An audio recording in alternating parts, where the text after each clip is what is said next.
Bismillah. Assalamualaikum warahmatullahi wabarakatuh. Waalaikumsalam warahmatullahi wabarakatuh. Bismillah, alhamdulillah, assalatu wassalamu ala rasulillah.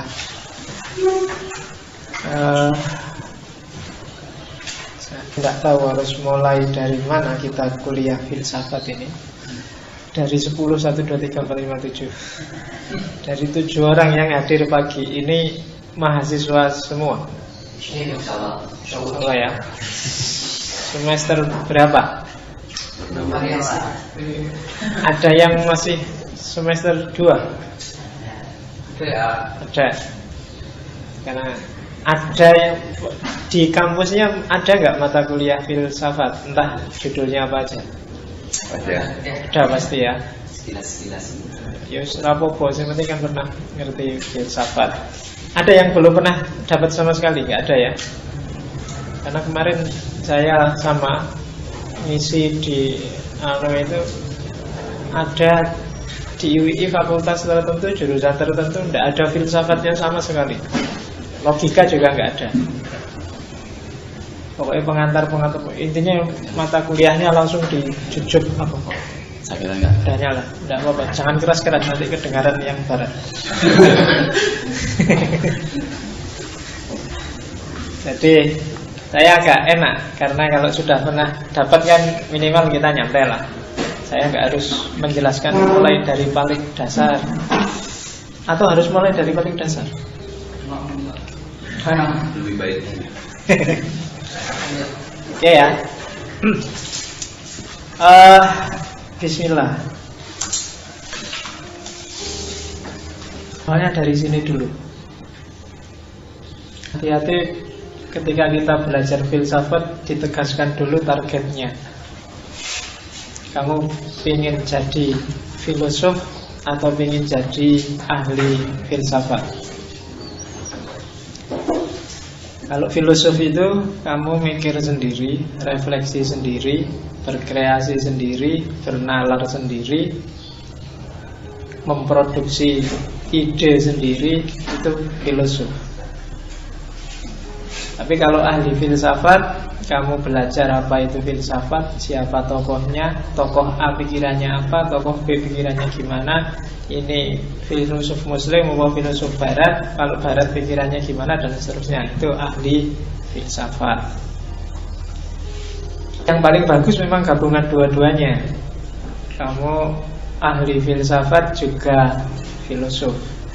Itu dahsyat kalau bisa itu. Kalau tidak bisa, paling tidak kamu harus filosof. Makanya banyak orang bilang setiap orang itu filosof. Setiap orang harus berfilsafat. Nanti kita bahas kenapa. Tapi kamu tidak harus ahli filsafat. Tidak harus kamu ngerti pikirannya Plato gimana ya, pikirannya Aristoteles gimana, pikirannya para filosof muslim gimana, pikirannya para filosof gimana, tidak harus. Kecuali kamu memang ingin ahli di situ. Cuma memang untuk jadi filosof yang bagus, penopangnya teori-teori filsafat yang dikeluarkan oleh para ahli filsafat. Makanya tadi saya bilang, kalau kamu filosof sekaligus ahli filsafat, itu jos, bagus. Tapi kalau tidak bisa, yo filosof aja. Jangan sampai filosof aja enggak. Nanti saya jelaskan kenapa orang harus jadi filosof. Oke ya. Itu catatan pertama yang harus kamu ingat. Catatan kedua sebelum belajar filsafat. Jadi saya ini kan pengantar, jadi provokasi aja. Filsafat benerannya nanti. Catatan kedua, bedakanlah filsafat sebagai sebuah metodologi berpikir dengan filsafat sebagai produk pemikiran.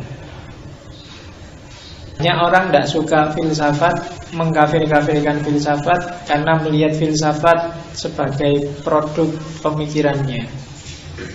Dia tidak melihat filsafat sebagai alat untuk berpikir. Ini yang catatan kedua yang harus kamu ingat. Filsafat itu alat, dengan alat yang sama bisa bikin orang sangat anti agama, tapi dengan filsafat yang sama bisa bikin orang sangat religius. Dan Nietzsche ada Iqbal, sama-sama eksistensialis, tapi yang satu eksistensialismenya sangat religius, yang satu eksistensialismenya ateis. Ya kan? Ada apa ya? Ada Mutahari, ada Mak, ada banyak yang kayak gitu banyak. Maka kalau ada orang anti filsafat, biasanya dia melihat filsafat as product. Filsafat sebagai produk pemikiran, bukan filsafat sebagai alat berpikir. Filsafat sebagai alat berpikir itu mungkin semua orang memang filosof, karena memang tidak ada metode standar baku. Ini loh metode filsafat, itu nggak ada. Jadi kalau kamu belajar filsafat barat, filsafat Islam, akan tahu bahwa ternyata setiap tokoh itu punya gaya sendiri, punya alur berpikir sendiri, yang masing-masing orang beda-beda. Oke, itu catatan kedua. Jadi ingat-ingat itu dulu. Sekarang kita masuk di awalnya filsafat. Jadi saya akan pengantar. Jadi kamu cuma tak antarkan aja, filsafat benerannya nanti. Kayak jam piro mas? Lumayan. Suwi-suwi. Belajar filsafat mabuk kamu. Sengaja mabuk kan dulu. Iya, kamu enak dengerin aku sih ngomong. Ya, sak nyampe-nyampe. Kalau selesai 2 jam, 2 jam. Ya, minggu belajar filsafat lagi. Komplek masjid lagi. Saingan sama HTI lagi. Itu saking baiknya kita. Kita kasih aja lah. Oke. Yang pertama, filsafat itu lahir ketika orang mulai tidak percaya dengan jawaban-jawaban mitis terhadap problem hidupnya, pindah ke model logos. Jadi bahkan kalau kamu baca buku-buku pengantar filsafat semuanya pasti cerita Yunani. Dan Yunani itu sama sebenarnya, dari mitos ke logos. Dimanapun filsafat berkembang pasti ada geser ketika dia maju dari mitos ke logos. Islam dulu jaya, dari tidak jaya terus jadi jaya. Pasti itu geser dari model nalar mitos ke model nalar logos. Logos ya logis lah, gampang-gampangnya, menyelesaikan masalah dengan rasio, dengan nalar, dengan akal sehat. Itu logos. Kalau mitos itu dengan jawaban-jawaban konvensi, dengan jawaban-jawaban dongeng, dengan jawaban-jawaban legenda, dengan jawaban-jawaban intuisi, dengan jawaban-jawaban itu biasanya gitu. Yunani kan, kalau kalian baca sebelum lahir filsafat, agamanya tinggi, religiusitasnya tinggi, religiusitas dewa-dewa. Dia percaya ada Zeus, ada Thor, ada apalagi dewa-dewanya Yunani, ada Hercules, ada Sina itu kawenan. Tapi sebab ada apapun dijawab dengan mitos. Ini kok hujan nggak berhenti. Ini dewa hujan, dewa laut. Dewa lautnya namanya Poseidon. Kalau Thor itu dewa petir. Mitos. Sama dengan orang Jawa. Ini hawanya kok tidak enak ya. Ini kamu nggak pernah ngasih sajen, yang bau rekso di sini mesti marah. Jawaban mitos. Aku kok tidak enak ya. Jangan-jangan pasti mitos. Aku kok sial terus hari ini. Mesti kamu cari jawaban yang sifatnya mitologis. Dan itu yang terjadi. Mesir kuno, India kuno, Cina kuno, Yunani kuno, peradabannya maju luar biasa. Cuma peradaban yang basisnya mitos. Mitos itu nggak selalu jelek, tidak selalu salah, tapi yang jelas dia tidak rasional.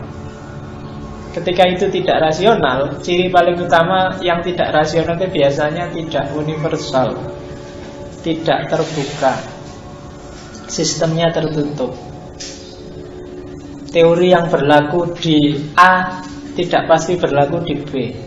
konsep yang disetujui oleh komunitas A sangat mungkin ditolak oleh komunitas B. Itu jawaban-jawaban mitis. Lawannya logis, logos. Barang rasional itu di sini rasional, di Amerika pasti juga rasional. Sifatnya universal. Jadi validitas argumennya lebih universal dibandingkan mitos.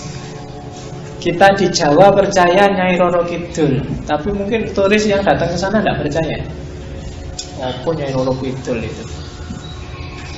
Kalau kamu kan takut ke sana pakai baju hijau aja kamu kan takut. Hati-hati sana pakai baju hijau, kamu akan diambil oleh Nyai Roro Kidul. Kamu percaya? Buktinya kamu tidak berani terang-terangan nekat ke sana pakai baju hijau. Ada nalar mitis di balik pikiran kita. Yunani dulu juga begitu. Nah, dari mitos ini terus konversi ke logos. Jadi berpikir rasional. Masuk sih gitu. Kenapa kok kamu bingung dengan yang baju hijau? Coba sekali-sekali kamu hitung yang di Parangtritis itu yang jadi korban dalam setahun berapa orang. Misalnya 10 orang. Dari 10 orang itu coba kamu teliti yang pakai baju hijau berapa. Nah itu kan kalkulasi rasional. Dari 10 orang ternyata nggak ada Pak yang pakai baju hijau. Ketika nggak pakai baju hijau, nggak kamu sambung-sambungkan dengan Nyai Roro Kidul. Hanya yang pakai baju hijau yang kamu sambungkan dengan Nyai Roro Kidul. Kamu nggak berani bikin teori, oh ternyata yang pakai baju hitam juga bisa tenggelam di sana. Berarti Nyai Roro Kidul juga suka baju hitam. Tapi kan nggak jadi gitu. Itu mitis, mitos. Berapa banyak orang naik motor kecelakaan pakai jaket? Kamu berani nggak bikin teori? Hati-hati jangan naik motor pakai jaket. Kalau naik motor pakai jaket kamu akan kecelakaan. Ada, itu mitis. Hal kayak itu mitis. Jadi awalnya lahir filsafat kalau sudah muncul keinginan dalam dirimu untuk berpikir logis. Baca catatan pertama. Kalau kamu masih belum mau, yo gerbang filsafat nggak akan buka buat kamu. Jadi mulai hari ini kalau memang mau serius masuk ke dunia filsafat, buka pikiranmu, siap untuk berpikir rasional. Karena hari-hari ini banyak sekali hal-hal yang tidak rasional beredar di sekelilingmu. Kalau kamu nggak cerdas, kamu akan dimakan oleh irasional. Irasional itu nggak mesti urusannya dongeng-dongeng, urusannya Nyai Roro Kidul. Kamu sekarang hari ini yang paling populer adalah Eyang Subur. Oh itu kan. Coba perhatikan debatnya dua orang itu, Eyang Subur sama Adi Bing Slamet itu. Coba cari irasionalitasnya. Jangankan yang itu, dengarkan kalau acara TV One itu, Jakarta Lawyers Club. Banyak sekali yang itu forumnya orang-orang pintar. Tapi kalau kalian cermati banyak logika-logika yang tidak rasional sebenarnya, yang tidak pas. Masuk cara berpikir kayak gitu itu banyak. Cuma karena kalian mungkin nggak jeli aja, karena selama ini nggak terbiasa dilatih untuk rasional. Oke, jadi gerbang pertama itu buka pikiranmu, siap untuk rasional. Yang kedua, setelah kamu pikiranmu terbuka, harus curious. Curiosity itu rasa ingin tahu, rasa penasaran, rasa ingin paham itu tingkatkan setinggi-tingginya. Curiosity, wonder. Tidak ada hal biasa di sekelilingmu. Semua hal luar biasa, semua hal bisa dipertanyakan. Terserah kamu lihat, coba lihat sekelilingmu, kiri kananmu, ada peristiwa, ada sesuatu, ada seseorang, ada benda, itu seolah-olah biasa. Tapi kalau kamu pikir-pikir mungkin tidak biasa itu. Mungkin, oh ini perlu dicermati lagi, ini perlu dipertimbangkan lagi. Di barat kita ada HTI, di sini ada filsafat. Oh itu luar biasa, ya kan? Tapi mungkin selama ini alah biasa aja Pak, diskusi sama-sama diskusi. Tapi kalau dianalisis dia luar biasa. Kamu di masjid tapi ngajinya kok filsafat, itu luar biasa. Kamu banyak hal luar biasa di sekelilingmu. Sebenarnya rasa ingin tahu, curious itu sesuatu yang naluriah sifatnya. Sifatnya fitrah. Bahasa agamanya fitrah. Setiap orang pasti punya banyak rasa ingin tahu. Hanya sayangnya begitu kalian besar, rasa ingin tahu itu sering dibunuh, sering dibiasakan. Dibiasakan maksudnya disuruh nganggap itu barang biasa, bukan barang luar biasa. Anak kecil itu yang baru bisa mikir, baru bisa ngomong, biasanya kan cerewet. Oh ini apa, itu apa, ini kok begini, itu anak kecil. Tapi begitu kalian besar, biasanya rasa ingin tahunya perlahan-lahan dibunuh. Ya mungkin dimarahi ibunya cerewet, dimarahi ibunya, sudah lah memang biasanya kayak gitu, gak usah ditanyain. Itu lama-lama daya kritisnya mati. Padahal itu fitrah. Sehingga kamu merasa biasa-biasa saja. Banyak hal yang menurut kamu biasa, tapi itu mungkin perlu kamu tahu argumennya, perlu kamu tahu alasannya. Mungkin itu tidak proporsional, mungkin itu tidak pas. Kenapa ini namanya ngaji, kok bukan sekolah, kok bukan kursus, kok bukan les, kok bukan workshop, kok bukan itu? Ayo kamu pernah mikir enggak? Bedanya apa ngaji sama les? Bedanya apa ngaji sama kursus? Bedanya apa? Kamu gak pernah tanya. Seandainya kamu kecil dulu mungkin takut, ini kok namanya ngaji, yang di sana mungkin namanya halakoh, yang di sana terus, iya kan? Itu bedanya apa? Atau cuma sama nama, definisinya sama apa? Beda, atau isi sama nama beda, macam-macam. Cuma kalian nggak pernah tanya, nggak pernah wonder, nggak pernah heran. Kenapa kok bisa begitu? Kenapa kok yang subur itu jadi luar biasa, sementara dukun-dukun yang lain nggak jadi luar biasa? Sebenarnya yang model yang subur kan banyak. Maka kenapa kemarin kok waktu itu Joko bodoh kamu nggak komplain, sementara sekarang yang subur kamu marah-marah? Apa gara-gara istrinya 9? Apa ndak ada yang punya istri lebih dari 4? Banyak. Saya bulan apa itu ke Madura, ada seorang kiai yang istrinya 12. Di Madura. Tuh. 12 tinggalnya sak rumah. Jadi omahe kaya sekolahan SD gitu, kamar-kamar gitu. 12. Jadi di dalam rumah ramai kayak sekolahan, taman kanak-kanak, anak kecil-kecil buahnya. Tidak ada yang komplain itu. Cuma jangan-jangan media. Terus gimana sih perannya media itu, gimana loh? Itu pertanyaan panjang. Banyak hal yang harus kamu kritisi, wonder, curious. Jadi wonder itu ingin tahu, bikin kamu mikir, reflection, terus bikin critical examination, bikin kamu kritis. Jadi gerbang pertama, buka pikiranmu lebar-lebar. Gerbang kedua, bertanyalah. Apapun pertanyakan itu. Kamu punya jenggot, saya nggak punya jenggot. Kira-kira argumenmu apa kok kamu berani-berani nyinggung jenggot itu? Itu jelas. Ya kan, ini tuntunan Islam. Iyalah, banyak yang gitu. Tuntunan Islam harus punya jenggot. Tidak apa-apa, asal kamu ngerti benar. Kadang-kadang kan cuma ikut katanya orang tuntunan Islam, bahkan menung mesti. Ya buka sendiri dalilnya, kamu harus ngerti dasarnya, argumennya, basisnya. Ada yang pakai jin A, jin B, ada yang pakai badai, ada yang pakai itu. Biasanya kamu asal aja, sekali-kali ditanyain. Ya, jadi wonder. Gerbang pertama adalah logos, gerbang kedua krios. Nah, gerbang ketiga namanya wisdom. Nah, memang asal katanya filsafat sendiri dari kata-kata philia, ya, dan Sophia. Philo itu cinta, suka, gemar. Sophia itu bijaksana. Oke.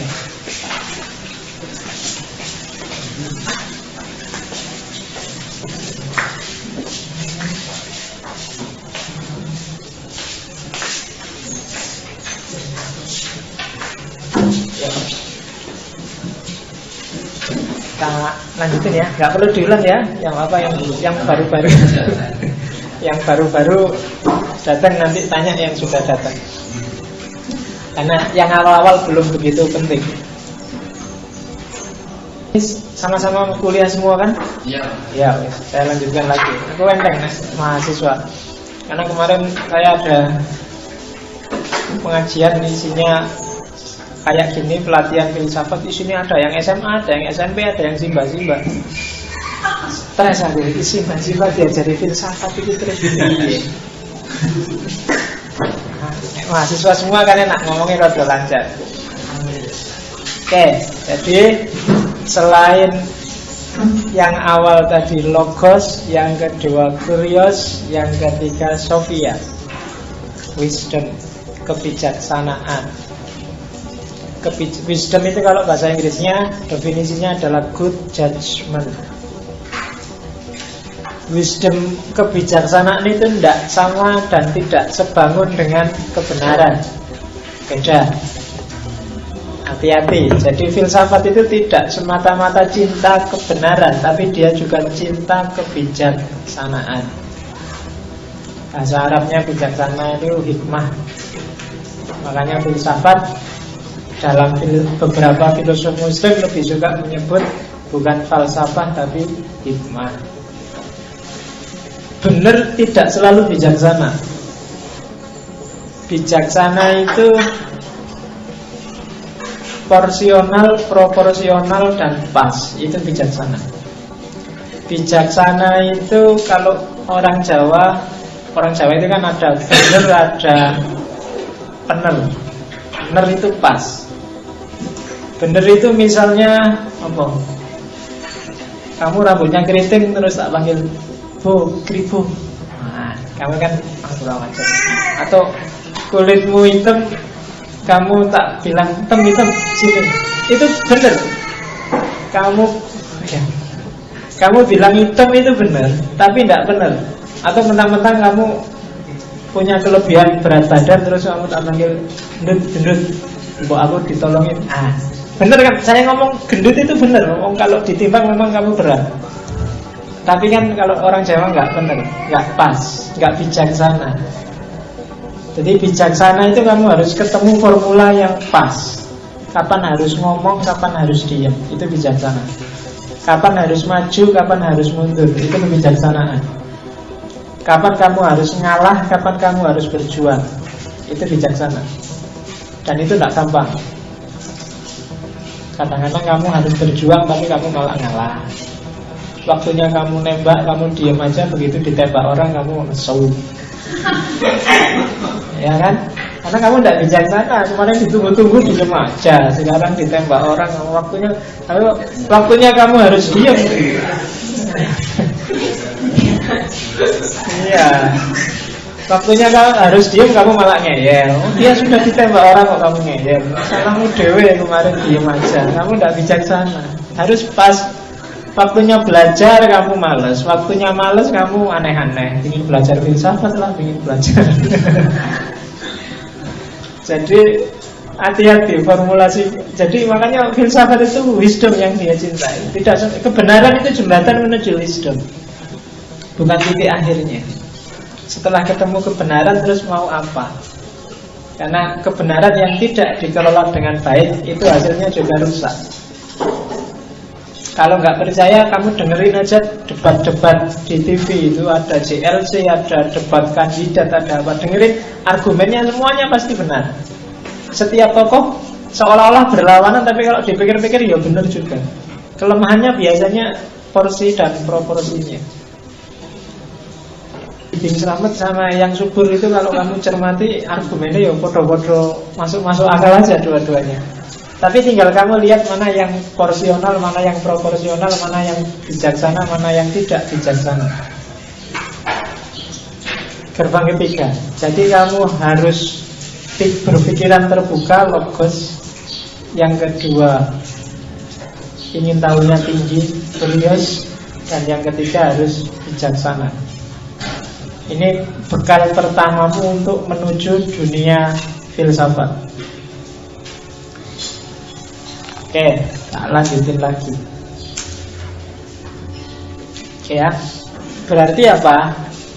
Tadi saya bilang setiap orang harus berfilsafat, meskipun tidak setiap orang harus jadi ahli filsafat. Filsafat menuntut kita untuk serius, sadar, hidup secara reflektif. Hidup secara reflektif itu hidup yang tidak asal-asalan, hidup yang mantap. 90% aktivitas hidup kita, saya tidak yakin kamu serius. Kalau nggak percaya, kamu uji sendiri.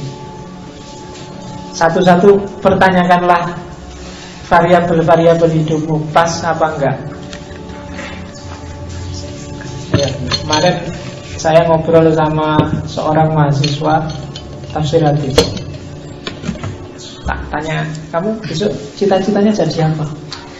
Saya pokoknya pengen bisnis Pak, pengen berjuang Pak, pengen apa Pak? Loh kok kemarin kamu milih jurusan TH itu terus argumennya apa? Pengen wira swasta, pengen bisnis tapi terus ngambil jurusan TH. Kira-kira pertimbangannya apa dia? Apa kamu mau berbisnis tafsir dan bisnis hadis? Apa kamu? Loh iya, harus dipikir serius. Kadang-kadang kamu kan asal kan. Ayo wis, kamu jadi.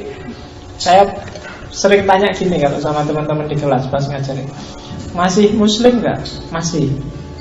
Seandainya ada orang tanya padamu, kenapa kok kalian masih muslim hingga hari ini? Jawabanmu apa? Islam itu kan agama yang bagus Pak, baik. Nah yang bagus baiknya di mana?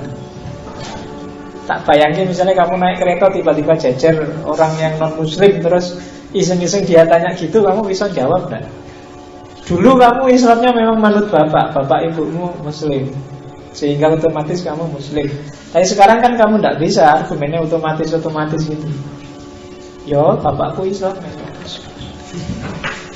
Kalau yang banyak temenmu tidak apa-apa, tapi yang banyak non muslim kamu pontang-panting dikejar. Islam itu agama yang baik. Baiknya di mana? Agama Islam itu damai. Katanya siapa? Kamu harus punya defense, cuma karena selama ini kita nggak serius.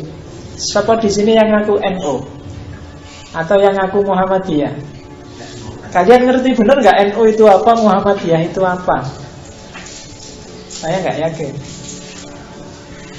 Ngaji filsafat ini ketika kalian punya niat, saya ikut ngaji filsafat, kira-kira tujuanmu apa?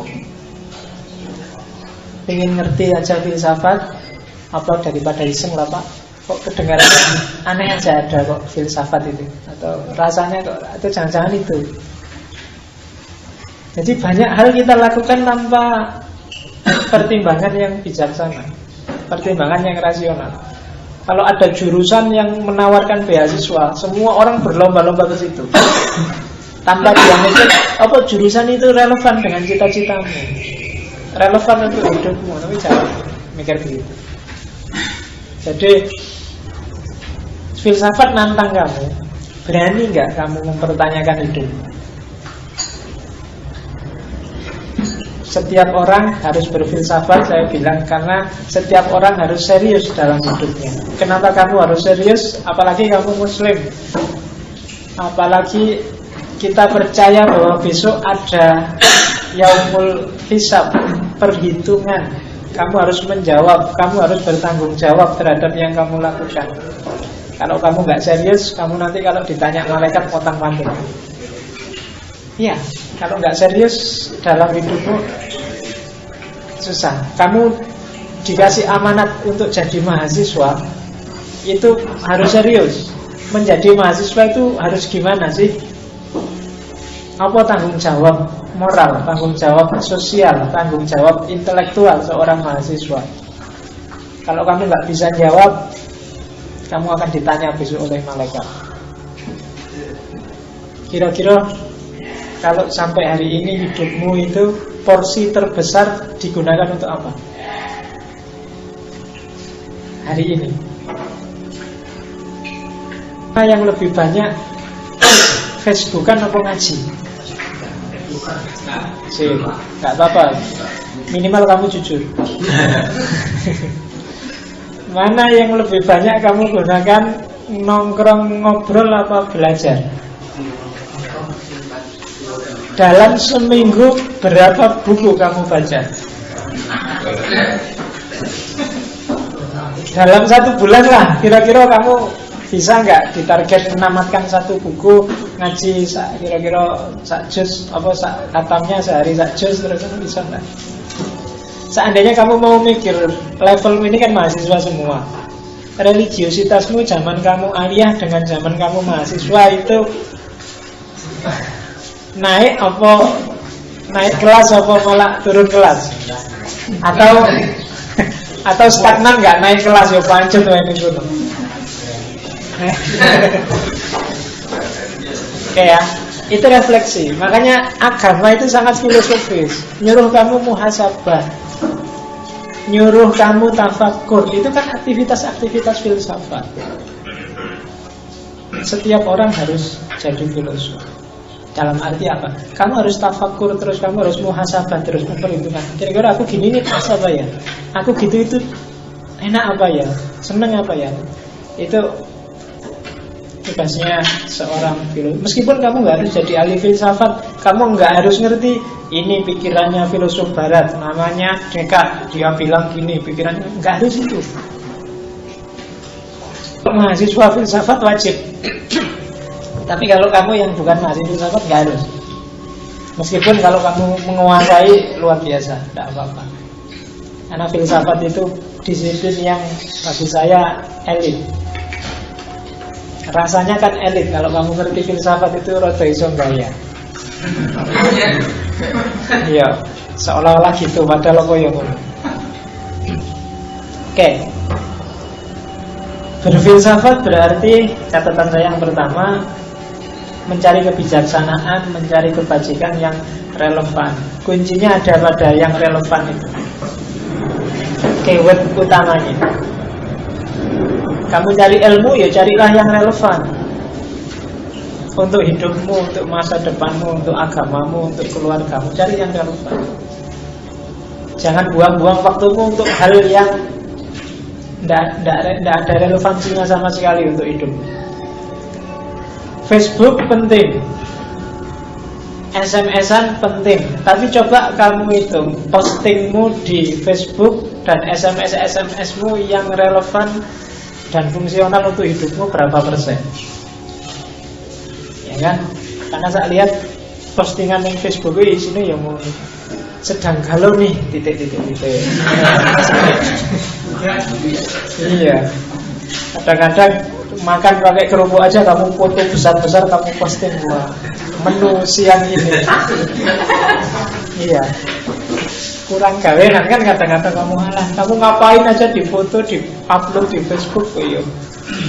Coba cari yang relevan aja biar waktumu nggak sia-sia. Cari yang pas. Say hello, menyambung silaturahmi ya oke, tapi yang aneh-aneh ngapain sih? Terus tujuannya apa? Kadang karena SMS, ngomong, postingan, tulisan begitu lepas dari kamu. Kalau bahasa filsafatnya, authornya sudah mati. Author sudah mati itu kamu nggak bisa kontrol pemahamannya orang terhadap postinganmu. Kamu maunya baik, orang bisa menanggapinya jelek. Kamu SMS jam 12 malam, tujuannya peduli temenmu, saya kan temennya, saya setia, tak cek kamu sudah tidur belum jam 12 malam. Kamu maunya peduli, tapi yang nanggapi bisa jadi marah-marah. Jam 12 malam lagi enak-enaknya tidur, SMS. Terus bangun, SMS kayak gini aja bangunin orang tidur. Kamu maunya peduli, tapi yang baca jadinya marah-marah.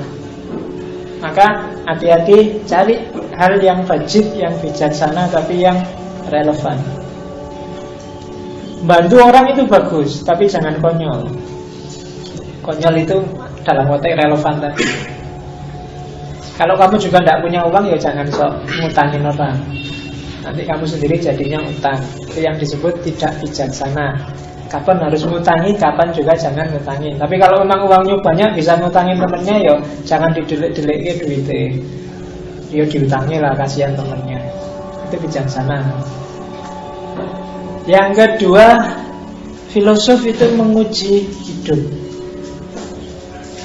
Nyambung sama yang terakhir, refleksi tentang apa yang seharusnya atau tidak seharusnya kita lakukan. Jadi ini saya inginnya agak kalian revisi yang kemarin merasa bahwa filsafat itu barang langit. Seolah-olah filsafat itu isinya teori-teori bahas teologi, metafisika, langit. Kira-kira alam ini bahannya apa ya, sumbernya apa ya. Ada filosof yang berpikir tentang itu memang. Tapi apakah yang gitu-gitu relevan sama hidupmu, kamu yang balik. Kamu boleh ngerti Plato, boleh ngerti Aristoteles, boleh ngerti Iqbal, boleh ngerti Ibn Rus, tidak apa-apa. Tapi pilahlah yang relevan untuk hidupmu, kecuali kamu mahasiswa filsafat atau ingin jadi ahli filsafat. Kalau enggak harus kamu cerna semua. Karena setiap filosof itu dia menjawab persoalan zamannya sendiri. Batengah itu corak teologisnya kuat. Ketika dia teologis, maka pembahasan tentang Tuhan luar biasa. Pembahasan tentang manusia dan realitas jadi minimal di abad tengah. Coba kalian baca nanti, mungkin yang di filsafat Islam kan isinya Ibn Rus, Al-Kindi, Mutahari dan kawan itu kan bahasanya ke langit semua. Tidak salah mereka loh, konteks zamannya mereka memang urusannya langit. Besok kita bisa lihat Tuhan apa enggak? Tuhan itu janjinya kayak gimana? Besok itu ketika dibangkitkan, kita itu jasadnya saja apa jasad sama roh, apa rohnya saja? Oh, itu debat mereka. Abad tengah. Ada yang bilang yang dibangkitkan dua-duanya, jasad sama roh. Tidak bisa, jasadnya kan sudah hancur di tanah. Loh, enggak, nanti sama Allah dikasih jasad baru loh. Oh, enggak adil. Dulu yang berdosa jasad lama kok, sekarang jasad baru yang disiksa. Enggak bisa. Loh, enggak adil gimana? Emangnya disiksa itu jasadnya, jasad apa rohnya? Ada yang bilang, ya rohnya no, sakit itu kan roh, enggak urusan jasad. Kalau rohmu hilang, jasadmu dipukuli kayak apapun enggak terasa. Itu filsafat klasik abadnya. Allah itu kayak gimana, Tuhan itu kayak gimana. Ibn Rus itu nulis kitab tebel segini, saya lupa judulnya. Hampir setengah bab dari kitab itu membahas tentang kekuasaan Tuhan. Kalian percayalah Tuhan itu maha kuasa, tapi nanti dalam kasus tertentu banyak kontradiksi. Misalnya, bisa enggak Tuhan itu, contoh kasarnya gitu yang dibahas oleh Ibn Rus. Contoh kasarannya agak lucu. Bisa enggak Tuhan menciptakan benang ruwet yang saking ruwetnya Tuhan sendiri enggak bisa ngurut? Oh, itu dibahas oleh Ibn Rus. Kalau kamu kan ngapain bahas gitu-gitu, enggak waktu. Tapi dibahas karena memang zamannya kayak gitu. Gitu loh. Membahas pengetahuan eksperiensial untuk Tuhan. Kan banyak pengetahuan yang hanya diketahui orang yang ngalami langsung. Yang enggak ngalami enggak bisa.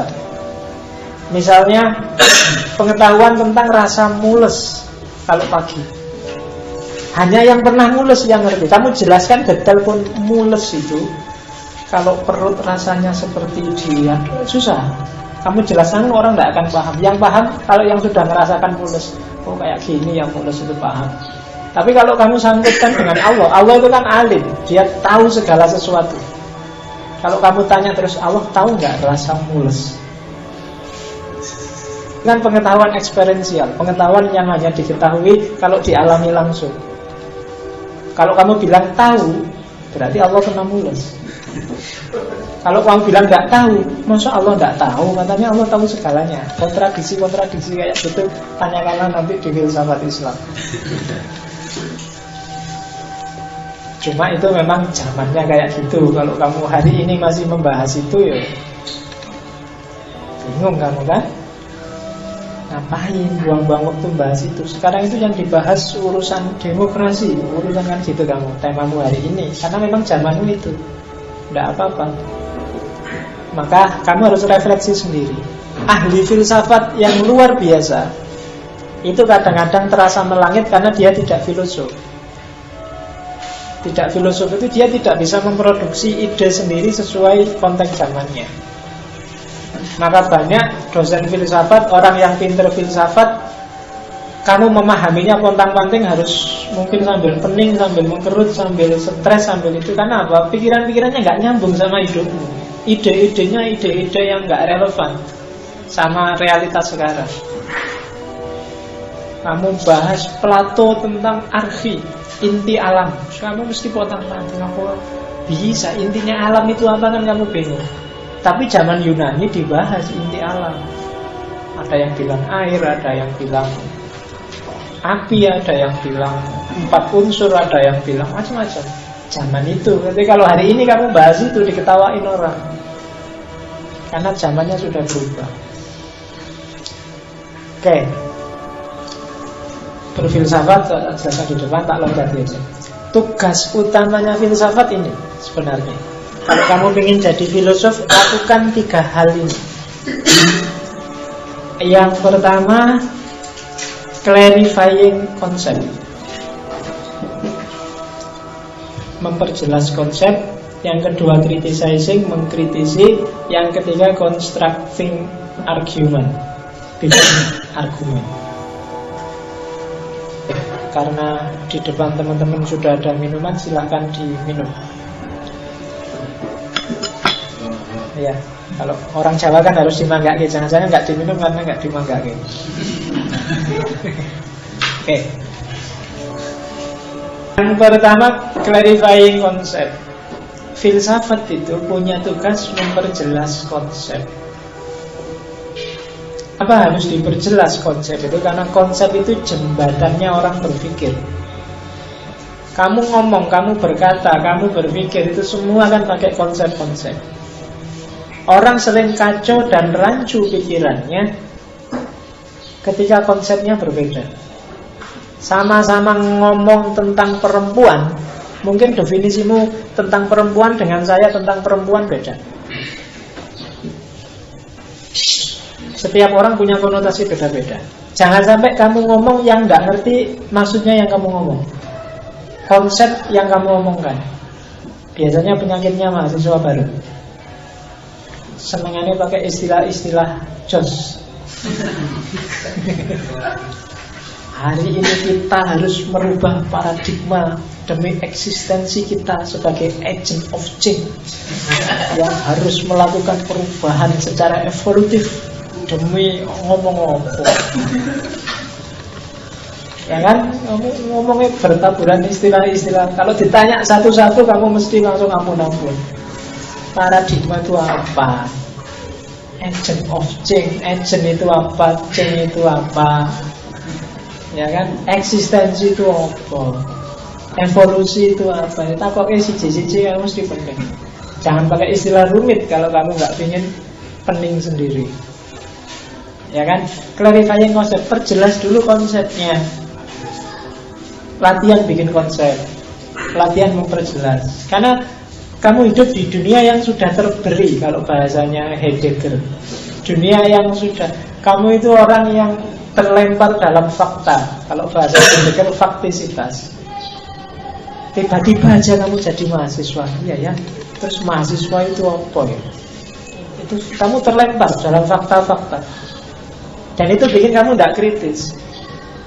Seolah-olah ya dunia ini ya kayak gini, ini nggak ada masalah. Padahal mungkin banyak sekali masalah. Apalagi yang sifatnya konseptual. Maka kalau ingin jadi filosof, latihan bikin definisi, latihan bikin konsep. Dan bab pertama buku logika itu pasti definisi. Karena memang nyawanya di situ. Jangan sampai kamu ngomong nggak ngerti definisi yang kamu omongkan. Nah itu tidak gampang, ada teorinya. Jangan ngawur. Coba latihan. Misalnya definisikanlah yang paling simpel aja. Kursi. Kursi itu apa kalau menurut kamu? Tempat untuk duduk. Apa pasti kursi?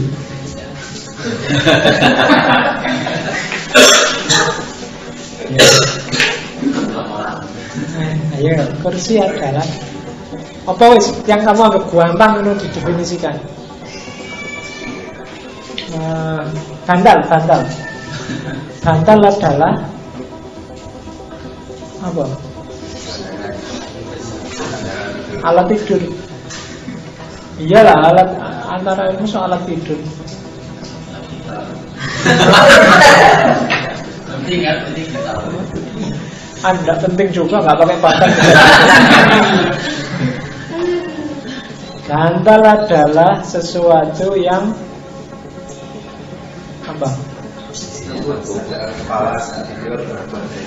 Sandaran kepala. Itu kalau saya mau rewel tetap salah kafe.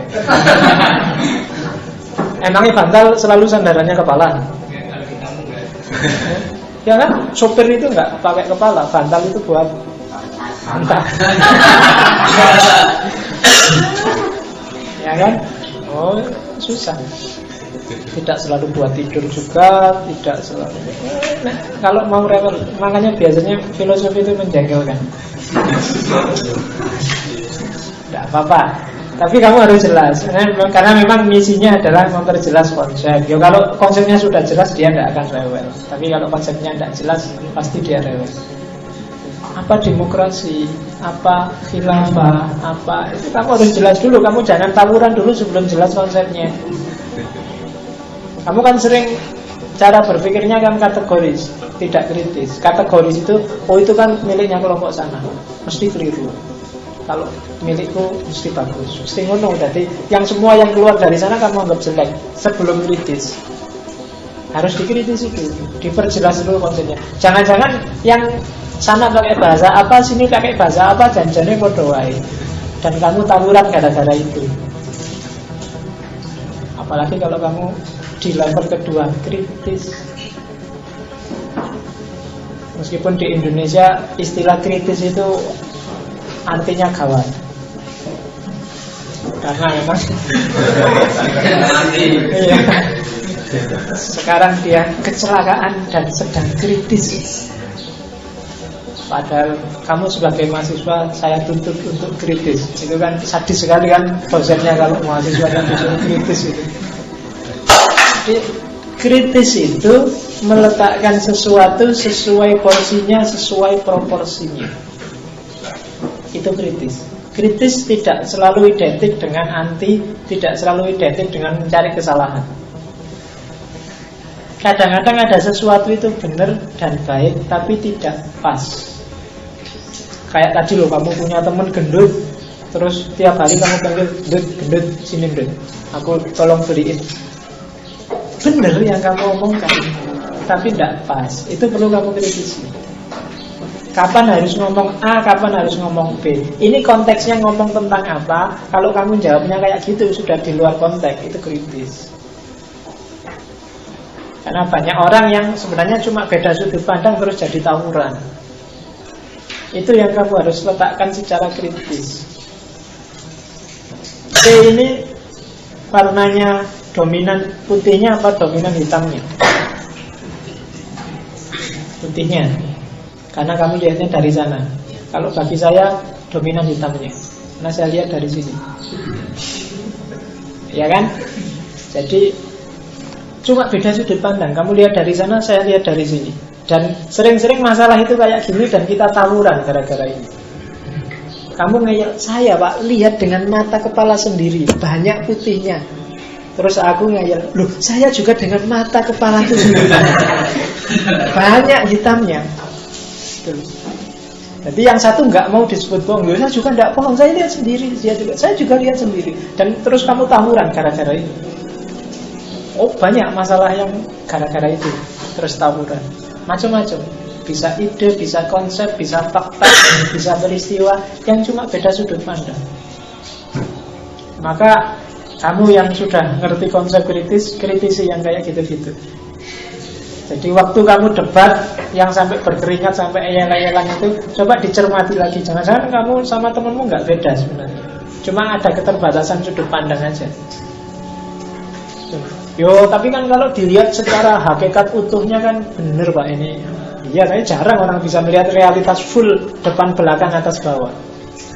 Kenapa? Karena caramu berpikir, caramu melihat terbatas. Yang ahli fisika ngertinya ya fisika, filsafat tidak ngerti. Yang ahli biologi ngertinya biologi, sosiologi tidak ngerti. Ada sesuatu yang dari sudut sosiologi dia bagus, tapi dari sudut agama dia jelek. Ada sesuatu yang secara biologis kesehatan dia jelek, tapi secara ekonomis dia bagus.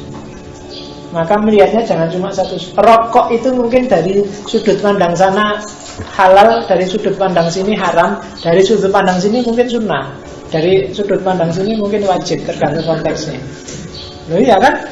Mungkin kamu yang sudah terbiasa ngerokok tiap hari. Saya Pak, kalau nggak ngerokok nggak bisa mikir. Kalau saya nggak bisa mikir, kuliahku nggak selesai-selesai. Kalau kuliahku tidak selesai-selesai, kasihan orang tua. Maka rokok itu wajib dalam rangka birrul walidain. Iya, golek ben bener lah. Jadi ini harus kayak gitu. Makanya dalam Islam itu kan hukum itu tidak cuma halal haram. Ya orang sekarang aja agak genit. Emangnya hukum itu selalu halal sama haram? Ada makruh, ada mubah, ada sunnah, macam-macam. Mungkin dalam konteks tertentu ini cuma makruh aja, nggak sampai haram. Tapi yang ini sunnah aja, nggak sampai, kan gitu. Cuma kamu sekarang kan bingung isinya, mesti tidak wajib ya haram. Pacaran wajib apa sunnah, apa makruh, apa mubah? Kamu mesti pacaran haram, yang ini halal, yang ini haram, yang itu halal. Itu fikih desa kalau masih itu. Fikih itu kategori judgementnya 5. Ada yang cuma mubah aja, suka-suka kamu. Facebook haram, loh nanti dulu. Emangnya harus sampai haram gitu, ya kan? Jadi konstruksinya.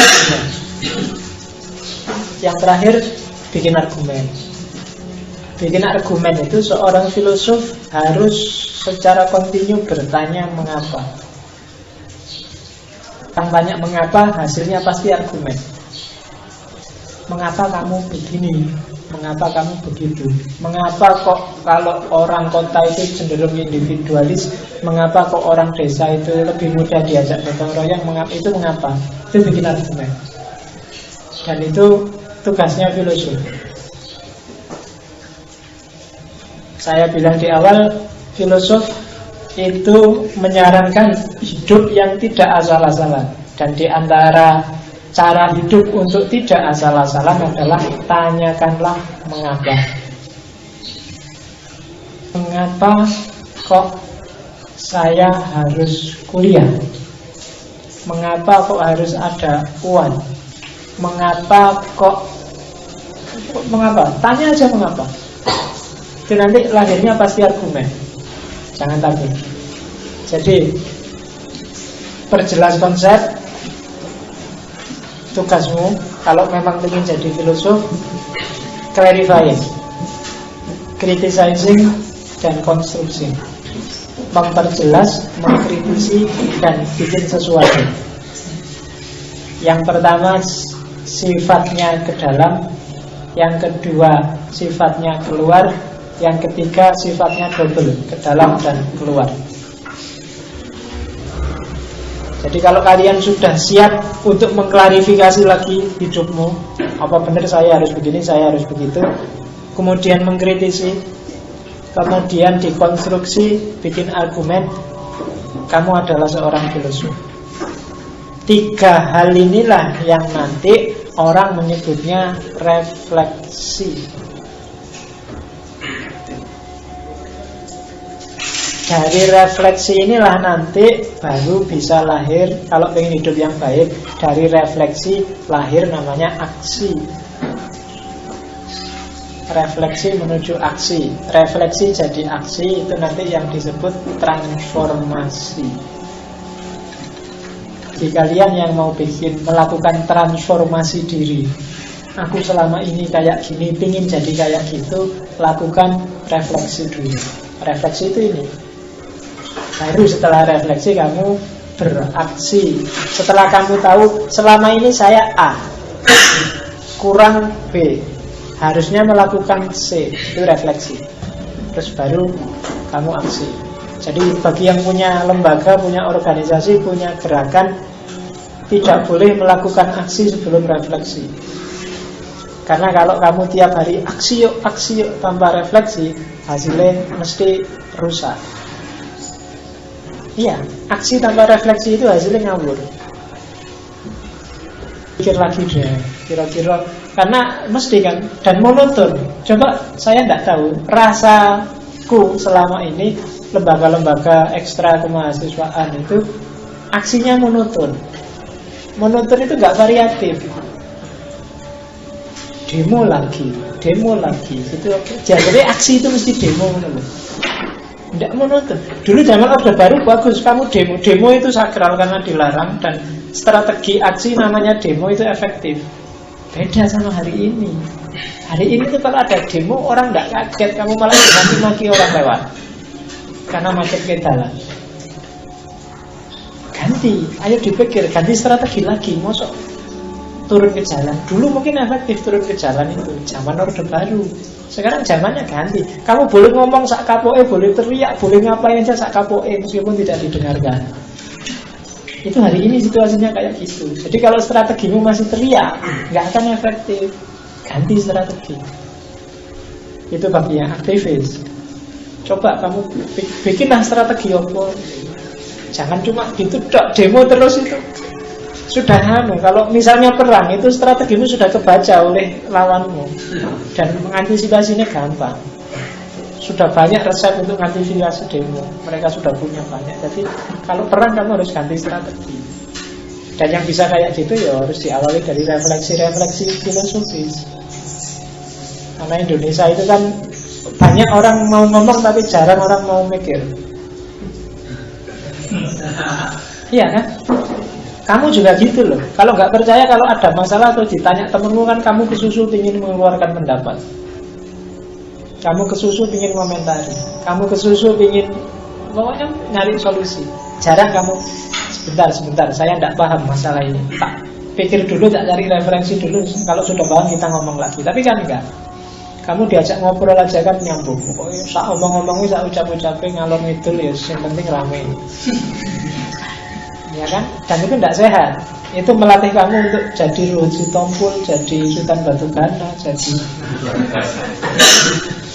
ya kan? Jangan diwarisi yang kayak gitu-gitu. Oke. Bagian pertama yang terakhir. Nanti dialog terus kalau sudah selesai bagian kedua karena waktunya panjang. Jadi ciri berpikir filsafat, cirinya bikin argumen, cirinya kritis, cirinya tadi itu ada 1, 2, 3, 4, 5, 6, 7. Kalau kamu ingin berpikir secara filosofis, lakukan 7 hal itu. Yang pertama radikal. Radikal itu mendalam.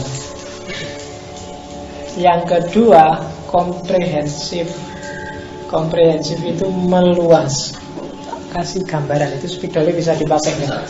Saya sering orang bingung jadi filsafat itu harus komprehensif, apa-apa dicakup, tapi dia juga harus radikal. Komprehensif dan radikal ini dalam rangka apa? Mencari hakikat. Banyak orang bingung yang dimaksud mencari hakikat itu kayak gimana. Contohnya gini, komprehensif itu berarti semua variabel yang ada dalam masalahmu harus disebut. Kamu mau bahas tentang masjid, misalnya kamu cari apa sih sebenarnya masjid, hakikatnya masjid itu. Pertama-tama kamu harus komprehensif. Komprehensif itu sebut semua variabel yang ada hubungannya sama masjid. Ada bangunannya, ada jamaahnya, ada takmirnya, ada tempat sepeda, ada apa lagi? Sandal, ada apa lagi? Sajadah, ada tablet, ada mikrofon dan seterusnya. Ini kan masih banyak lagi. Ini semua variabel. Semua harus kamu pertimbangkan masuk dalam refleksimu. Itu namanya komprehensif. Jangan sampai ada yang ketinggalan. Semakin banyak variabelnya, semakin lengkap pemikiran itu, semakin valid. Tapi terus kamu tidak bisa kan berpikir seluas ini, maka kamu harus radikal. Cari esensi hakikat. Caranya gimana? Variabel-variabel ini kamu cermati satu-satu, mana yang dia harus ada. Misalnya ini kan tentang masjid. Mana yang kalau dia nggak ada, status masjid itu dipertanyakan. Kalau dia ada, berarti status masjid terjamin. Atau kebalikannya, kalau dia nggak ada pun masih bisa disebut masjid. Itu namanya hakikat. Misalnya, kalau nggak ada bangunannya masih bisa disebut masjid nggak? Nggak, berarti dia esensial. Kalau nggak ada jamaahnya masih bisa disebut masjid nggak? Masih ya? Berarti dia nggak esensial. Kalau nggak ada takmirnya masih ya? Nggak penting. Kalau nggak ada tempat sepedanya masih. Nggak ada sandal, nggak ada sajadah, nanti banyak variabelnya. Nggak ada imamnya masih dari masjid nggak? Masih.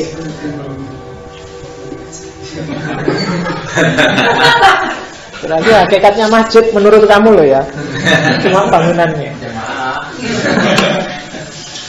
Sama, kamu melihat hakikatnya Indonesia itu apa ya? Apa wilayahnya, apa itu, kamu teliti semua, variabelnya masuk. Itu yang disebut radikal. Ini kan mendalam. Terus sampai kamu ketemu dasarnya, bangunan. Meskipun bisa kamu sebut bangunan juga tidak penting, Pak. Di mana kita sujud itulah masjid. Jadi tidak ada hakikatnya masjid.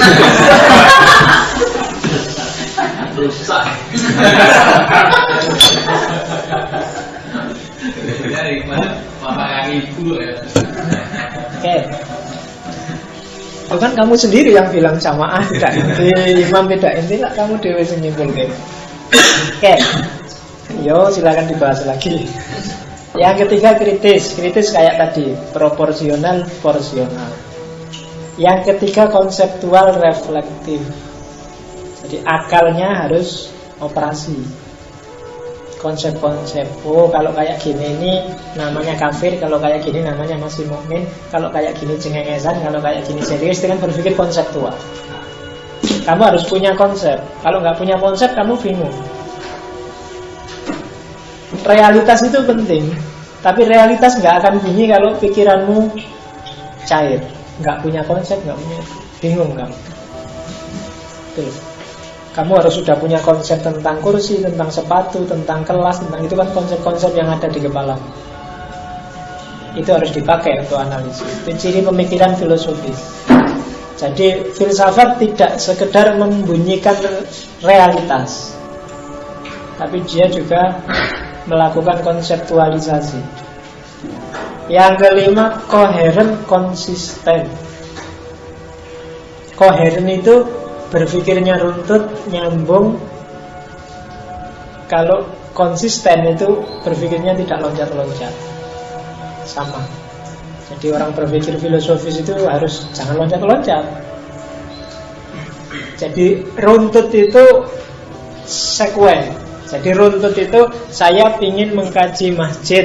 Pertama-tama saya ingin neliti tentang definisinya masjid itu apa yang selama ini dipahami orang. Kemudian yang kedua saya ingin masjid dalam kitab-kitab kuning itu apa. Itu runtut, ada sekuennya, harus jelas. Dan itu berhubungan dengan sistematis, metodis. Tidak boleh acak. Runtut dan sistematis. Jadi sekuennya jelas dan terstruktur. Dan yang paling akhir, ini yang agak susah ditanggung adalah bebas sih, tapi kamu harus tanggung jawab. Yang berat itu tanggung jawab. Karena berpikir itu kamu harus berani menanggung segala resiko dari pikiranmu ketika sudah kamu ekspresikan. Bebas, berpikir itu pasti bebas. Tidak ada orang yang berpikir tidak bebas. Tidak ada satupun yang bisa menghalangi orang berpikir. Dicegah, dibatasi bisa, diatur bisa, tapi tergantung masing-masing orang mau nggak dia diatur. Kalau saya mau bebas ya, meskipun mengekspresi pemikiran itu tidak bebas, tapi berpikir itu pasti bebas. Kalau nggak percaya coba aja. Kamu pengen mikir apa aja boleh kok. Seandainya saya jadi presiden, nggak ada orang yang bilang kamu makar gara-gara kamu mikir jadi presiden. Iya kan? Kamu membayangkan saya pengen, meskipun yang jahat-jahat, yang jelek-jelek, yang itu kamu tidak bisa. Orang melarang pikiran. Awas loh, jangan berpikiran kotor loh. Jadi kalau memang isinya pikiranmu kotor, ya kotor aja. Jangan membayangkan yang tidak-tidak. Tapi ya kalau memikirmu ya aneh-aneh, ya bayanganmu ya sing ora-ora tetap. Orang tidak bisa menghalangi cara memikir. Kalau nggak percaya coba sendiri. Siapa yang bisa menghalangi kamu berpikir? Ekspresi dari pemikiranmu, baru orang bisa komplain, bisa marah, bisa menghalangi, bisa itu. Disitulah letaknya tanggung jawab. Jadi jangan takut. Apa bisa Pak? Bebas berpikir? Bisa. Cuma bebas mengekspresikan pemikiran, itu yang kamu harus tanggung jawab. Karena tidak selalu bisa begitu. Kadang-kadang menurut kamu benar, tapi kalau kamu ngomongnya langsung hari ini, orang bisa marah. Nah, itu kamu harus tanggung jawab, karena kamu yang ngomong. Sebenarnya memang kamu omongkan, tapi aktivitas mikirnya sendiri bebas. Jadi cirinya pemikiran filsafat itu bebas dan tanggung jawab. Kamu jangan marah, loh ini kan pikiran saya sendiri. Iya, tapi karena sudah kamu omongkan, maka kamu harus tanggung jawab dengan yang kamu omongkan, bukan dengan yang kamu pikirkan. Karena mikirnya kamu bebas. Ya, jadi radikal, komprehensif, kritis, reflektif, konseptual, koheren dan konsisten, sistematis dan metodis. Yang terakhir bebas dan bertanggung jawab. Semua dari 1, 2, 3, 4, 5, 6, 7 itu kalau kita ringkas jadi satu, bahasanya cuma satu, adalah akalmu harus sehat. Itu aja, akal sehat dan waras. Iyalah, sehat bahasa Indonesia harus bener, waras bahasa Jawa. Jadi akal sehat, bekalnya itu aja sebenarnya. Akalmu sering sakit oleh banyak pengaruh dari luar, oleh obsesimu, oleh nafsumu, oleh ambisimu, oleh fantasimu. Hati-hati. Apalagi yang namanya fantasi itu kan, itu sering merusak pikiranmu. Mikir sing aneh-aneh, membayangkan yang aneh-aneh, menghayalkan yang tidak perlu, tidak penting, menghabiskan waktu, itu yang sering. Membuka konten yang nggak beres di internet, itu kan sebenarnya mikir aneh-aneh, mengotori pikiran. Ada yang masih rajin. Ya, sudah diblokir ribuan situs, ya kamu masih lebih pintar. Masih nemu aja yang gitu-gitu. Iya, iso ya, pintar banget. Iya. Ya. Padahal apa sih menariknya? Saya tidak tahu menariknya di mana. Yang jelas tidak menarik sih kan, mendorong kamu berpikir yang tidak. Ya, dihindarilah. Itu bikin, sebenarnya kamu bisa protes bahwa itu kan alami Pak, fitro apa? Ya kan? Bahwa kamu suka dengan yang gitu-gitu, iya, tapi tidak semua yang kamu suka harus dituruti kan? Apalagi yang itu destruktif. Tidak harus jauh-jauh dengan agama. Dengan akal sehatmu sendiri dia destruktif. Kalau kamu rajin kayak gitu, saya lupa, secara kimiawi ada zat kimia tertentu dalam tubuhmu yang itu kalau dirangsang terus-menerus, kayak kamu yang kayak gitu itu, hasilnya kayak kamu narkoba, kopi, rokok, ketagihan. Kalau sudah ketagihan, gak enak kan ketagihan yang gitu itu. Apalagi kamu belum punya istri. Akhirnya yang terjadi kamu menghayal yang tidak-tidak, berpikir sing ora-ora. Ya kan? Kadang-kadang ada yang kebablasan kan, sama temennya sendiri, pelatihan, workshop. Iya. Ya kan? Kan gitu sekarang banyak. Mungkin baru dapat materi, wah saya dapat materi bagus ini. Gimana kalau kita bikin pelatihan? Kan gitu kan. Ya, hati-hatilah. Jadi karena kuncinya di akal sehat. Kalau memang sudah mantap hatimu ingin berfilsafat, biarkan akalmu sehat, jangan dikontaminasi yang itu. Yo, Gradasi lah kalau memang sudah sering gitu. Kalau selama ini seminggu 3 kali ya jadi sekali aja lah. Ya. Atau mulai sekarang saran saya, waktumu untuk internetan, Facebookan dan kawan-kawan kurangilah secara gradual. Coba aja. Nanti akan ada banyak aktivitas lain yang bisa kamu lakukan selain nongkrong dan mangku laptop. Karena biasanya kalau sudah gitu, karena memang dunia ada di pangkuanmu begitu pegang laptop. Hanya saja kamunya sendiri belum bisa melakukan filter terhadap dirimu sendiri untuk melakukan yang bermanfaat. Maka caranya ya sementara dihindari dulu. Kayak para sufi itu loh. Ketika dia merasa tidak bisa lepas dari dunia, untuk sementara dihindari dulu dunianya. Kalau sudah keterikatan di batinnya dengan dunia sudah nggak dahsyat lagi, dia balik lagi hidup di tengah masyarakat tapi sama sekali tidak tertarik dengan dunia. Nah, caramu latihan juga gitu. Bukan berarti kamu tidak seneng perempuan, nggak seneng yang gitu-gitu. Karena kamu tidak mau terikat dengan yang tidak beres itu, kamu latih dirimu untuk tidak jadi terikat.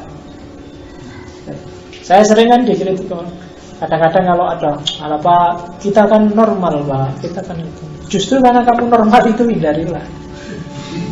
Kalau kamu kalau kamu tidak normal sih tidak apa-apa, kamu gitu-gitu. Karena kamu normal itu hati-hati, hindari. Ya, cara berpikirnya dibalik gitu. Jangan mentang-mentang normal terus kamu lampiaskan sesuka hatimu. Oke, karena barang itu barang sakral. Kalau dibuka jadi nggak menarik. Kalau dipamer-pamerkan terus jadi harus ditutup. Jadi pikiranmu juga gitu, jangan diisi yang gitu-gitu. Kalau terlalu banyak konten itu, konten yang lain yang reflektif kritis nggak masuk. Betul. Dan ini kan lebih dasar daripada ceramah kayak gini kan kamu lebih mending nonton TV, nonton internet, mending gitu kan. Karena memang di sini ada saraf-saraf tertentu yang mengarah ke situ. Makanya hati-hati, dibentuklah bebas dan bertanggung jawab. Kamu bebas tapi pertanggungjawaban itu nggak harus untuk orang lain tuh. Yo, kalau karena kita Muslim itu pertanggungjawabannya juga ke atas. Kamu tak kasih energi, tak kasih kecerdasan, tak kasih tenaga waktu muda, kamu pakai apa? Dari 100% kira-kira yang paling banyak alokasinya untuk apa? Itu kamu besok ditanya. Ngenetnya berapa persen? Ngobrolnya berapa persen? Nongkrongnya berapa persen? Baca buku sama ngangkring kira-kira lama mana? Itu nanti ya, tanggung jawab kamu kan. Karena kamu ini dapat fasilitas. Yo, nggak setiap orang kan bisa menikmati fasilitas kayak kamu bisa kuliah. Jadi elit, nggak kerja tapi dikirimi uang terus dan dianggap kelompok intelek. Ini kan luar biasa. Padahal kamu di sini cuma nongkrong sama gitaran kan, tapi kalau kamu pulang kan merasa ini loh mahasiswa elit intelektual Indonesia kan, kamu merasa gitu. Padahal seminggu sekali megang buku nggak mesti. Maka anugerah itu harus kamu manfaatkan sebaik-baiknya. Oke. Bagian pertama provokasi filsafatnya saya kira sudah. Nanti kalau masih ada sesi kita masuk ke bagian kedua yang agak teknis. Oke, saya akhiri sekian. Wallahul muwaffiq. Wassalamualaikum warahmatullahi wabarakatuh.